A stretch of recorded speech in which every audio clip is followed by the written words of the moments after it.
Navbharat online classes में आपका हार्दिक स्वागत है।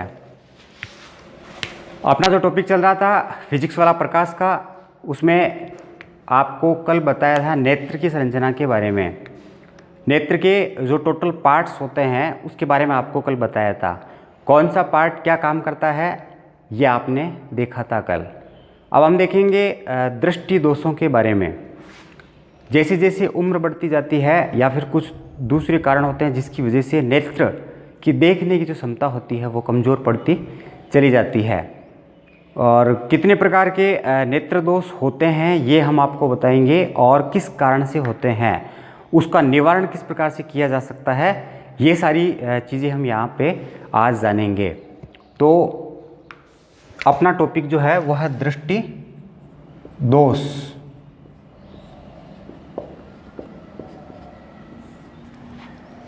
दृष्टि दोष में 5 प्रकार होते हैं, जिसमें पहला जो दृष्टि दोष है वो है निकट दृष्टि दोष। निकट दृष्टि दोष की डेफिनेशन क्या है? ऐसा लगता है जैसे नज़दीक की वस्तु इसमें नहीं दिखती है, दूर की दिखती है, लेकिन ऐसा नहीं है। इसका ऑपोजिट होता है। निकट दृष्टि दोष में हम कहेंगे ऐसा दृष्टि दोष जिसमें निकट की वस्तु तो स्पष्ट दिखाई दे परंतु दूर की वस्तु स्पष्ट दिखाई नहीं देती है, उसको निकट दृष्टि दोष कहा जाता है। क्या होता है इसमें दूर की वस्तु दिखाई नहीं देती, इसका मतलब ये होता है कि अनंत बिंदु जो होता है वो अनंत पर नहीं रहकर नेत्र के पास आ जाता है। फिर हमें क्या करना पड़ता है, कुछ ऐसी युक्ति लगानी पड़ती है जिसकी वजह से वापिस नज़दीक आया अनंत बिंदु अपनी जगह वापस अनंत पे चला जाए। इसके लिए हम लगाते हैं अवतल लेंस का उपयोग किया जाता है। तो निकट दृष्टि दोष की परिभाषा के बाद में है इसका कारण क्या है। निकट दृष्टि दोष का कारण है नेत्र लेंस की वक्रता का बढ़ जाना। नेत्र लेंस की वक्रता का बढ़ जाना, ये इसका कारण है। और इसमें होता है कि एक्चुअल में प्रतिबिंब जो होता है वो दृष्टिपटल पे बनना होता है और वहाँ नहीं बन के पहले ही बन जाता है। तो फिर हम क्या करेंगे, कुछ लेंस का उपयोग करेंगे, जैसे अवतल लेंस का उपयोग इसमें किया जाता है, ताकि प्रतिबिंब जो है अपना वो वापस जाके कहाँ पे बन जाए, रेटिना पे। इसके लिए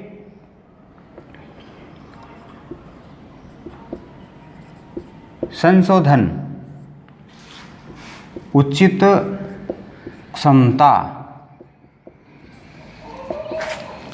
के अवतल लेंस का उपयोग करके, इसका संशोधन कैसे करते हैं, उचित क्षमता के अवतल लेंस का उपयोग करके इसका निस्तारण किया जाता है। चित्र के द्वारा समझते हैं। देखिए,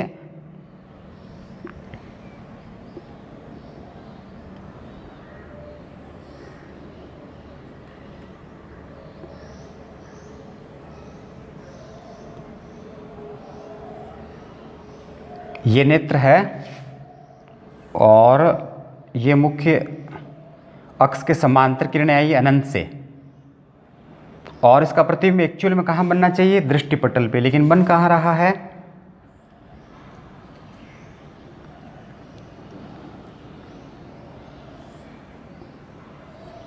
पहले ही बन रहा है। दृष्टिपटल से पहले इसका प्रतिबिंब बन जाता है। तो ये जो नेत्र आप देख पा रहे हैं यह है निकट दृष्टि दोष युक्त नेत्र। इसको हम लिखेंगे निकट दृष्टि दोष युक्त नेत्र। और अब इसका संशोधन कैसे किया जाएगा,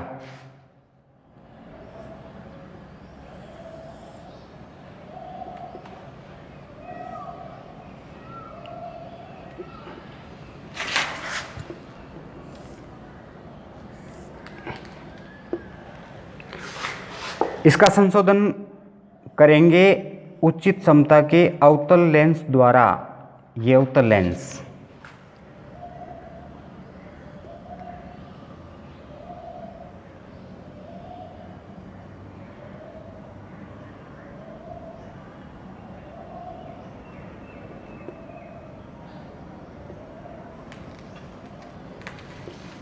जिसके द्वारा प्रतिबिंब जो है वो वापस दृष्टिपटल पे बन जाता है। क्या करेगा ये लेंस? अनंत से जो दूर बिंदु खिसक के पास आ गया था उसको वापस अनंत पे भेजने का काम ये करता है, ताकि प्रतिबिंब पुनः कहाँ बन जाए? दृष्टिपटल पे। तो ये है निकट दृष्टि दोष का संशोधन।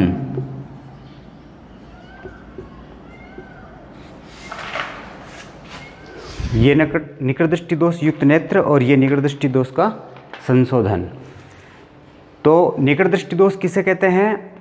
ऐसा दोष जिसमें निकट स्थित वस्तुएं तो साफ दिखाई देती है परंतु दूर स्थित वस्तुएं साफ दिखाई नहीं देती है, उसे निकट दृष्टि दोष कहते हैं।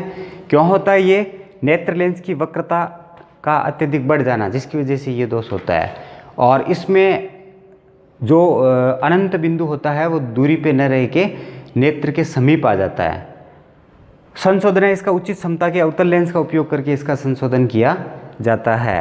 और ये इसमें डायग्राम्स बनेंगे जिसके माध्यम से हम ये क्लियर कर पाते हैं कि दृष्टि दोष युक्त नेत्र कैसा दिखता है और संशोधन के द्वारा वापस रेटिना पे जो प्रतिबिंब बनता है वो किस प्रकार बनेगा। इसके बाद में हम आते हैं दीर्घ दृष्टि दोष पे। दूर दृष्टि दोष भी इसको कहते हैं और दीर्घ दृष्टि दोष भी कहते हैं।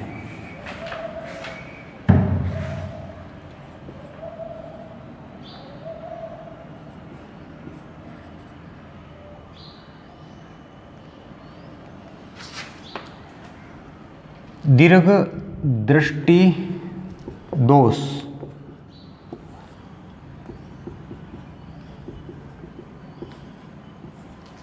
सबसे पहले परिभाषा, ऐसा दृष्टि दोष जिसमें दूर स्थित वस्तुएं तो साफ दिखाई देती है लेकिन पास स्थित वस्तुएं साफ नहीं दिखाई देती, निकट स्थित वस्तुएं साफ दिखाई नहीं देती, तो उसको क्या कहेंगे?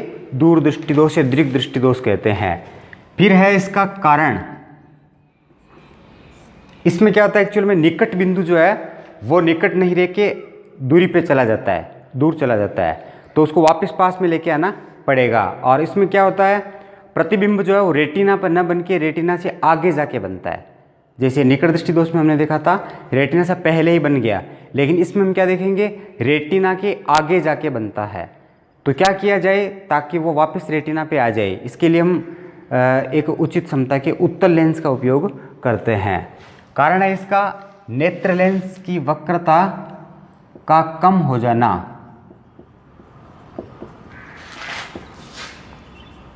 नेत्र लेंस की वक्रता का कम होना, ये इसका एक कारण है। और फिर है इसका संशोधन, किस तरह से इसको दूर किया जा सकता है? तो संशोधन में हम बताएंगे उचित समता के उत्तल लेंस का उपयोग करके इसका संशोधन किया जाता है। रेखा चित्र से देखते हैं।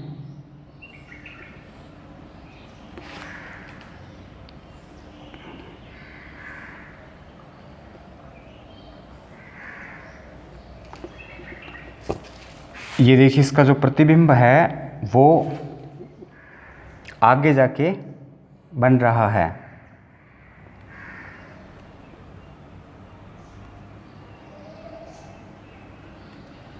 यहाँ पे तो ये हो गया दीर्घ दृष्टि दोष युक्त नेत्र और संशोधन करेंगे तो उत्तल लेंस का उपयोग करेंगे।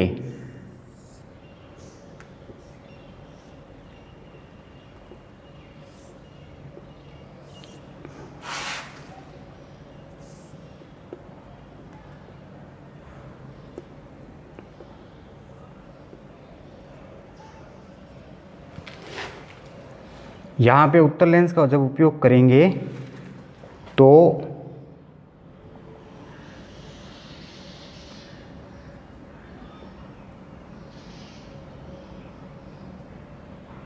निकट बिंदु जो खिसक गया था वो वापस अपनी जगह पर आ जाता है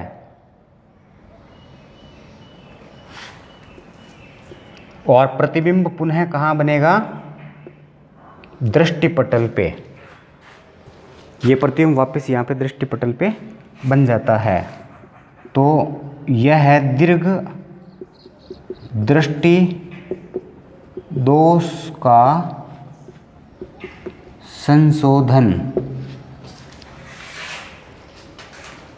परिभाषा हो गई कारण संशोधन, और ये चित्र हमें बनाने पड़ेंगे इसमें दीर्घ दृष्टि दोष में। फिर तीसरा जो दोष है वो है जरा दूरदृष्टिता।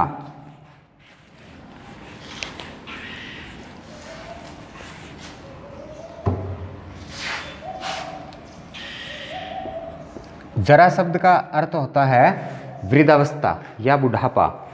जरा दूरदृष्टिता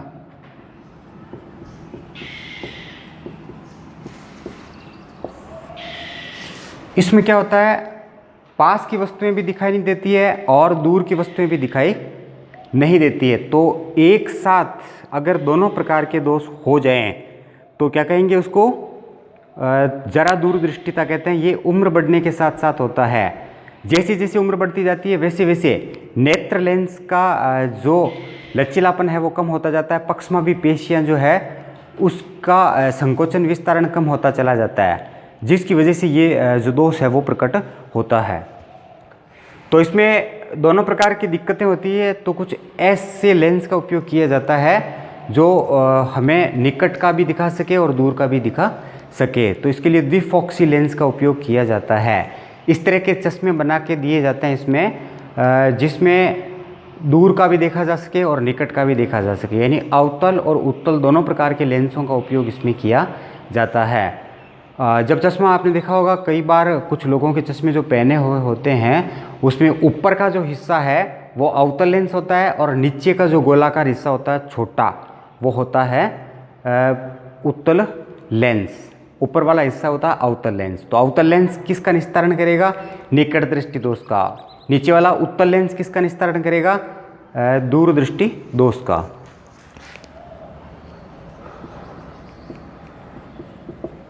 तो इसकी परिभाषा कारण और संशोधन। संशोधन में कौन सा लेंस यूज में लेते हैं? द्विफॉक्सी लेंस इसमें काम में लेते हैं। परिभाषा हो गई।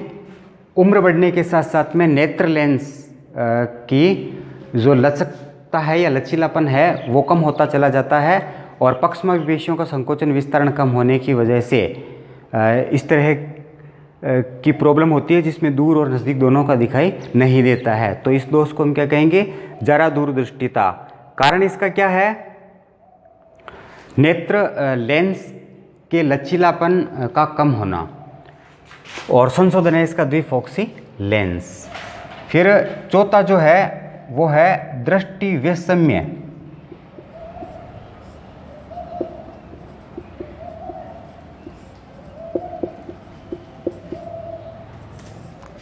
दृष्टि वैषम्य दोष किसे कहते हैं? दृष्टि वैषम्य दोष। इसमें क्या होता है? कॉर्निया की जो गोलाई है उसमें अनियमितता के कारण ये रोग उत्पन्न होता है। कारण क्या है इसमें? कॉर्निया की गोलाई में अनियमितता के कारण ही रोग उत्पन्न होता है।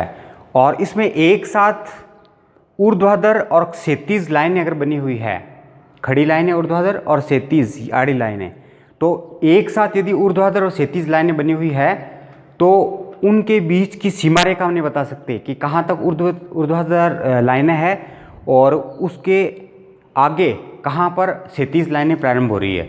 तो ऊर्ध्वाधर और क्षैतिज लाइनों के बीच का जो सीमांकन है वो हम नहीं बता सकते। कब? जब दृष्टि वैषम्य दोष से पीड़ित अगर हैं तो इसके लिए क्या करते हैं? संशोधन क्या है इसका संशोधन है बेलनाकार लेंस।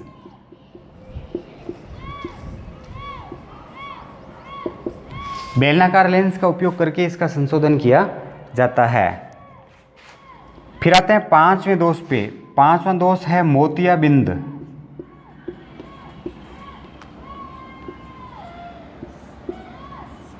मोतियाबिंद में क्या होता है? हमारा जो नेत्र लेंस होता है उसके पारदर्शीपन जो होता है उसका वो कमज़ोर होता चला जाता है।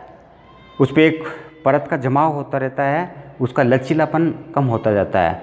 तो इस तरह से कुछ समय पश्चात में दिखना बंद हो जाता है। फिर क्या करना पड़ता है? उस जमाव को हटाना पड़ता है वहाँ से, ताकि लेंस को वापस पुनः पारदर्शी बनाया जा सके।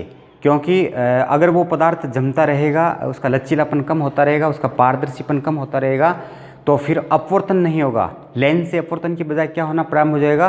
परावर्तन, जिसकी वजह से दिख नहीं पाता है। तो इससे निदान पाने के लिए हम क्या करते हैं? दो ऑप्शन होते हैं अपने पास, एक पुरानी विधि है, एक नई विधि है। पुरानी विधि में क्या करते हैं? सर्जरी की जाती है और एक मोटा चश्मा लगाना पड़ता है। और आधुनिक विधि में क्या करते हैं? इसको हटा के मोतियाबिंद को और उसके स्थान पे इंट्राऑक्यूलर लेंस लगा दिया जाता है, IOL या इंट्राऑक्यूलर लेंस, वो लगा दिया जाता है ताकि वापस से अच्छी तरह से दिखाई दे सके। तो किस प्रकार के लेंस का इसमें इस्तेमाल होता है? इंट्राऑक्यूलर लेंस का। और मोतियाबिंद की परिभाषा क्या है? नेत्र लेंस के पारदर्शीपन के कम हो जाने की वजह से ये रोग होता है और इसमें अपवर्तन की बजाय फिर परावर्तन होना प्रारंभ हो जाता है। तो ये है मोतियाबिंद। तो इस तरह से 5 प्रकार के ये जो रोग है वो होते हैं दृष्टि से संबंधित। अब यहाँ पे देखिए 2 परिभाषाएं बता रहे हैं आपको। एक है समंजन समता,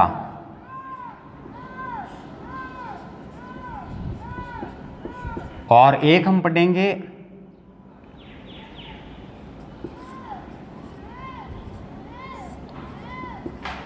निकट बिंदु एवं दूर बिंदु। इसके अलावा हम पढ़ेंगे दृष्टिपरास। ये परिभाषा यहाँ पे हम देखेंगे। तो समंजन समता किसे कहते हैं? नेत्र लेंस की वह समता जिसके कारण वह अपनी फोकस दूरी को समायोजित कर लेता है। वक्रता को घटा के अथवा बढ़ा के वो क्या कर लेगा? अपनी फोकस दूरी को समायोजित कर सकता है। ये इसमें समता होती है नेत्र लेंस में, और इसी समता को क्या कहते हैं? समंजन समता। एक बार वापस सुनिए। नेत्र लेंस की वह समता जिसके कारण वह अपनी फोकस दूरी को समायोजित कर लेता है। फोकस दूरी को ज़्यादा करना है कि कम करना है? और फोकस दूरी किससे समायोजित होती है? वक्रता से। लेंस की वक्रता को कम या ज़्यादा कर लिया जाता है, और ये इस काम में कौन सहायता करेगा? पक्षमापी पेशियाँ। तो नेत्र लेंस की वह समता जिसके कारण वह अपनी फोकस दूरी को समायोजित कर लेता है क्या कहलाती है? समंजन समता कहलाती है। फिर आते हैं निकट बिंदु और दूर बिंदु पे। तो हमारे नेत्रों से स्पष्ट देखने के लिए दूर हम स्पष्ट कितनी दूरी तक देख पाते हैं और निकट स्पष्ट कितनी दूरी तक हम देख पाते हैं। जब हम वस्तु को पास लाते चले जाते हैं तो कहाँ तक उसको क्लियर देख पाएंगे? 25 सेंटीमीटर तक हम उसको क्लियर देख पाते हैं। उससे अगर हम कम दूरी रखेंगे वस्तु और हमारे नेत्रों के बीच की, तो एक तनाव सा महसूस करेंगे, हम क्लियर देख नहीं पाएंगे और इसीलिए वस्तु हमें स्पष्ट रूप से दिखाई नहीं दे पाती है। और ज़बरदस्ती ऐसा करेंगे तो सिर दर्द होने लगता है। तो स्पष्ट देखने की जो अल्पतम या न्यूनतम दूरी होती है वो होती है 25 सेमी, और वही क्या कहलाता है, निकट बिंदु कहलाता है। और स्पष्ट देखने की जो दूरतम दूरी होती है वो होती है अनंत। तो अनंत बिंदु कौन सा हो गया, मतलब दूर बिंदु कौन सा हो गया, अनंत। निकट बिंदु कौन सा हो गया, 25 सेमी। ये क्वेश्चन पूछ लिया जाता है कि निकट बिंदु और दूर बिंदु के मान लिखिए, तो आप लिखेंगे निकट बिंदु 25 सेमी नेत्र से, और दूर बिंदु जो होता है वो होता है अनंत। और निकट बिंदु और दूर बिंदु के बीच की जो दूरी होती है वो कहलाती है दृष्टि परास। समझ गए। इसके बाद में एक टॉपिक और अपना रह गया है, वो है लेंस समता।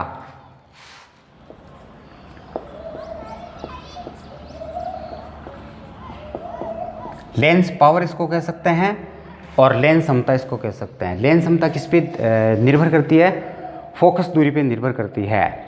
उत्तल लेंस की समता किस में होती है, धनात्मक।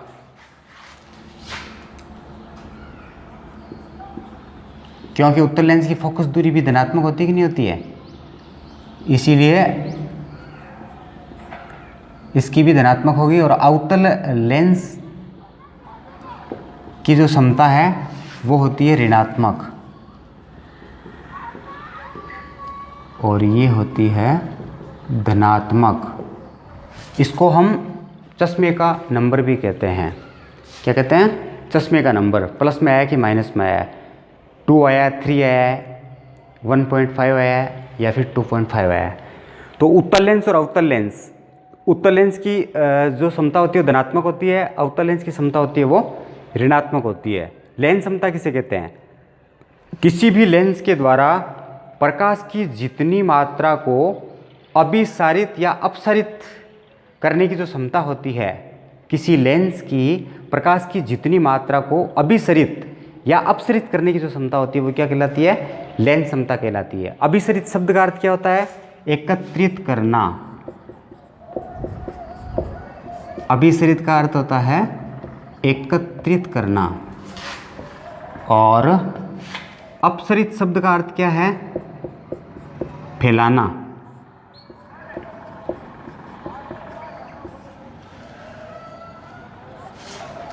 तो किसी भी लेंस के द्वारा प्रकाश की जितनी मात्रा को अभिसरित या अपसरित किया जा सकता है, या किसी लेंस के अभिसरित प्रकाश को अभिसरित या अपसरित करने की जो क्षमता होती है वो क्या कहलाती है, लेंस क्षमता कहलाती है।